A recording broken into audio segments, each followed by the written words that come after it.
Xo'p, hozir men sizlarga bagetni devorga qanaqa qo'yishni o'rgataman. Birinchi navbatda bizga kranshtayn qo'yib olishga to'g'ri keladi mana bunaqa. Har bir orasini iloji boricha yaqinroq qo'yishlar zo'r bo'ladi, ham baquvvatroq bo'ladi. 40 santimetrdan qo'yib chiqamiz. Biz o'zimiz shunday qo'yamiz.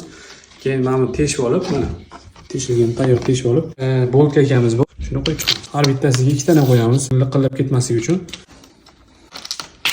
Endi qotirganini ko'rsataman hozir. Qotirib chiqamiz. Hop.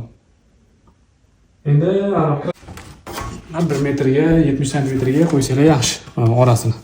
Misol uchun biz 3 ta qo'yganmiz mana. Bemalol ko'taradi. Bagetni endi qo'yamiz. Ishonamiz, birinchi navbatda ikki tomon bir xil qolishiga e'tibor beramiz. Mana tayyor bo'ldi. Akkuratniy bo'lgan, hammasi chotki bo'lgan, xudo xolasa. Baquvvat bo'lgan. Birinchi navbatda baquvvat bo'lgan. Ishlar ham akkurat ishlangan.